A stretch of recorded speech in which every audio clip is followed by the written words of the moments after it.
Move to agenda item number 12, which is presentation and discussion of possible action regarding the Virgin River Habitat Conservation Plan and the composition of the Virgin Valley Water District Board with possible action. Mr. Barton, I believe that former Senator Hardy is going to be addressing us. Are you going to do any introductions here?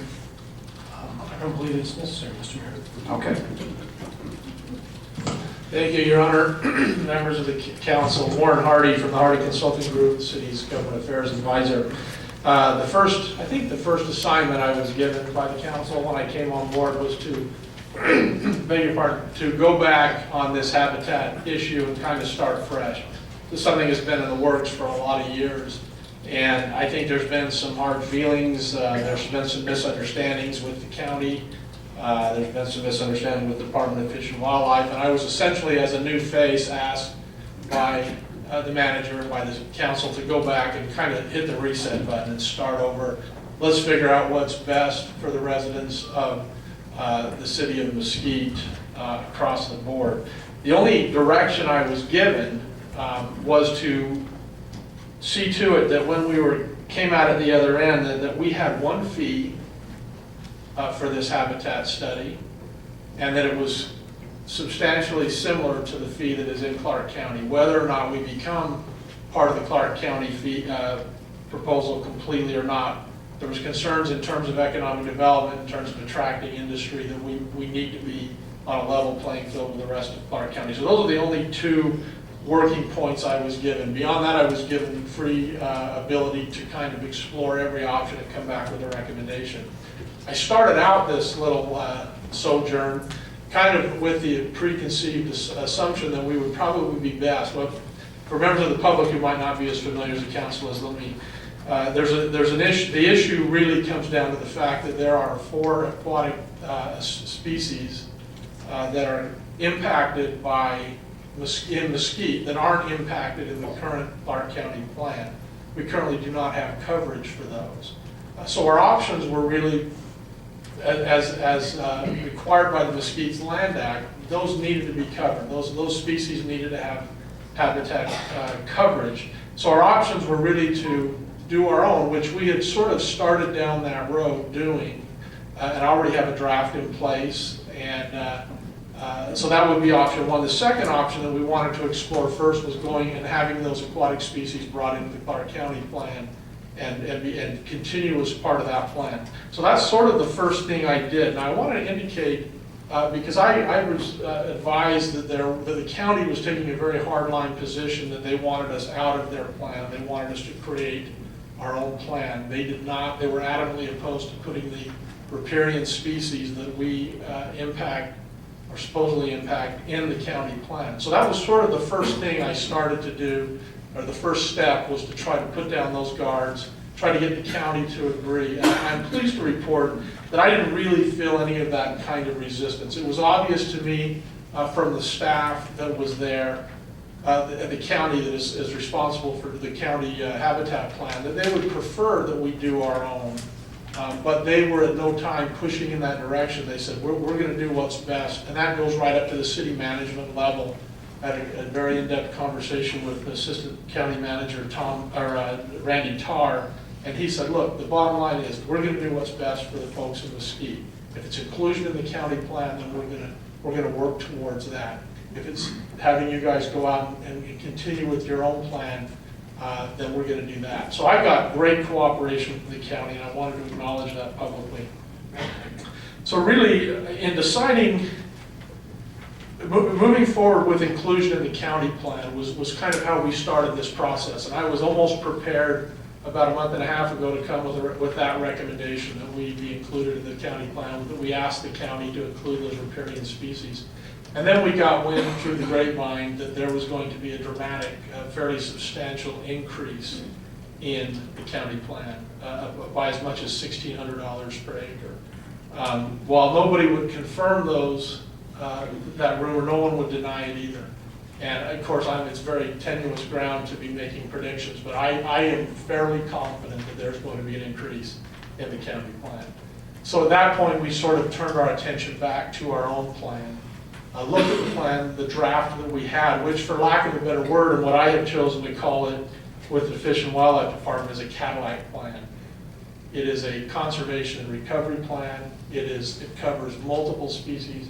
Well, it covers the species that that we're required to cover, but it covers them in a Cadillac plan fashion. It is a recovery plan, not just a conservation plan. And a recovery plan is very expensive. So the first step was if we're going to consider our own plan, we needed to. Fish and Wildlife is not comfortable with my phrasing of walking that back, but we needed to get a plan that more reasonably, this is the word they asked me, this is the phrase they asked me to use, more reasonably reflects the impact we're having on the species. So I call that walking back. They call it more reasonably impacting the species that we are impacting. But now they're not in a position because of, pending the approval of the city council to move forward in negotiations. We have not started any negotiation. But I had a conversation with Mike Sen about the possibility of them allowing us to do that, and I'm fairly confident that there's going to be cooperation from Fish and Wildlife to not have us do a recovery plan, which is extraordinarily expensive. So the first question I had is what species will be required? Again, all of this is very preliminary because we're going to have to get into substantial negotiations to determine. But Fish and Wildlife and the county have been very helpful in giving me their best guess.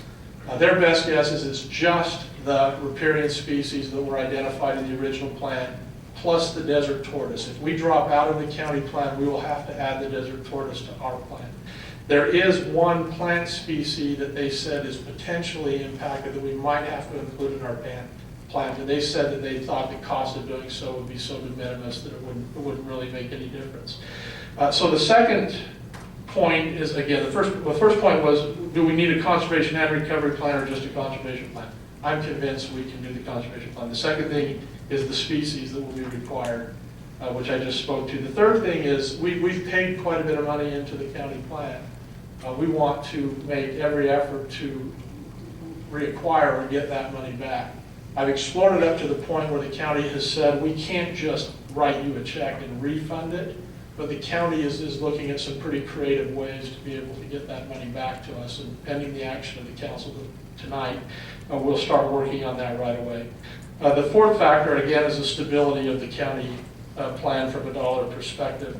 And as I indicated, I am fairly convinced that we're going to have an increase in the county plan. So it's my recommendation to the council tonight that we move forward aggressively in amending our plan internally to include those riparian species, which will bring in the city of Mesquite and the Virgin Valley Water District into one plan.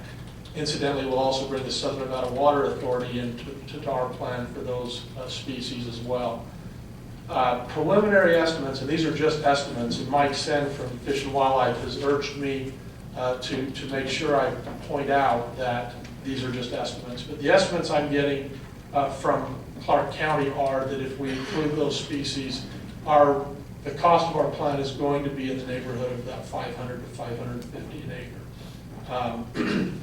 Again, those things are all subject to change when we get down on it. In fact, the whole thing's subject to change. I mean, I might be standing up here a month from now and saying, look, something has come up and we need to go back and revisit getting into the county plan. But as of today, I'm comfortable recommending that we move forward aggressively in negotiating the amendments to our plan that would scale it back to be affordable, to include all of the species that are impacted in the valley, and adding the desert tortoise. The intention is, per the recommendation of the Fish and Wildlife, is that we just cut and paste the desert tortoise portion into our plan. So that should make that relatively simple. And we believe I believe that'll keep cost to a minimum. One of the things we discovered along the line, I know there was Assemblyman Hardy was indicating the bills he'd issued or had requested on behalf of the city of Mesquite, and one caused a little bit of confusion because it related to the habitat plan. One, our city attorney discovered as we were going through this process that the statutory authority for us to collect this fee was not really clear in the statute. Nobody had caught that before. We asked a question of the Legislative Council Bureau, And they came back and said, yeah, nice catch. And incidentally, nobody else in Clark County is authorized to collect the fee either. So although we're required by the federal government to collect it, there's a term of art for that. I can't remember what it is, legal fiction, I think. We're required by the federal law to do it, but we're not clearly authorized by the state law to do it. So that piece of legislation, I just wanted to make that point in case anybody had seen that and wondered what it was about. That's what it does. It clarifies not only the city of Mesquite, but the rest of the entities in Clark County can collect the fee that we have been collecting. So that's my report, and my recommendation is that we move forward aggressively and quickly with Fish and Wildlife and with Clark County to amend our plan.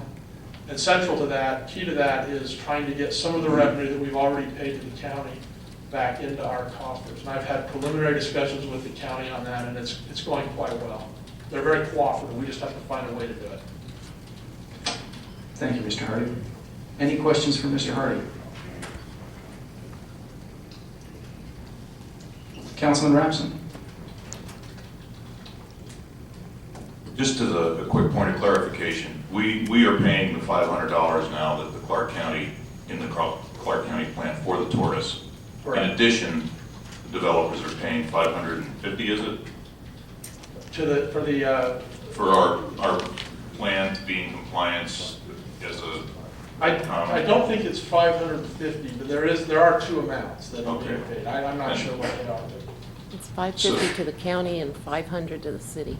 So Yeah, 550. 550 and 500. So this will eliminate the double collection, so that it would just be the one fee of 500, give or take, and we wouldn't be subject to the increase at Clark County. If they increase. That's correct. And again, we're at the beginning of the negotiation process, not at the end, but I have been very clear since day one with Fish and Wildlife and with Clark County that the primary objective is just that. Okay. So we do not want to pay multiple fees, and we do not want to have a fee that's not on par or less than what's being paid. And that affects also the Virgin Valley Water District. I know we don't speak for them, but that's part of the deal too, or hopefully they can be included in this. Once again, that's the intent, and I have clarified that twice as well. That we contemplate them being in. That's the only way we can achieve a one fee, that they be included. And the Virgin Valley Water District has been involved in the discussions the entire way. But because the Fish and Wildlife Service considers the contract or the responsibility of the cities per the Mesquite Land Act, the Virgin Valley Water District has asked that the city kind of take the lead in there. But they've been apprised every step of the way, and in fact have acted pending the council's approval for me to move forward with this recommendation. Thank you. Good job. Councilman Hayden. Yeah, that was, I want to clarify too, that Virgin Valley is included in one plan, one fee. Do you have any kind of time frame if the council gives approval to go forward with this? Do you have any kind of time frame when we can wrap this thing up? Thank you, Mr. Mayor, to Councilman Hayden. Yeah, my last conversation with Mike Sen from Fish and Wildlife was, I don't see any reason we can't get this done in 30 days. And he said, you don't deal with the federal government very often, do you? And I admitted I didn't. But the delays will be on their part going forward. I have not made any negotiations or cut any deals, but I have had preliminary discussions with the county and with Fish and Wildlife so that we're prepared to move quickly should the council. And incidentally, we're prepared to change directions quickly if we hit a bump in the road or some reason that we need to go back and revisit being part of the county plan. I suspect it's going to be a 6-month process, to be honest with you, but the delays won't be on our part. We're ready to go now. Far optimistic. Councilman Miss Davison. Thank you, Mayor. Mr. Hardy, Senator Hardy. Warren. Warren Hardy. Sounds like some kind of a law. Should be. We had received a letter from BLM along with the Virgin Valley Water District also received a letter, I believe, stating that they basically felt like we had moved ahead and that time had basically ran out and we needed to move ahead But we talked to them as well. I mean, if it's another 6 months, is that going to be agreeable with them, given they give us a notice that, although it didn't give an exact date, it told us in pretty strong terms that it had to happen quickly, so. Yes, thank you, Your Honor, to Councilman Davison. Yeah, that has been coordinated.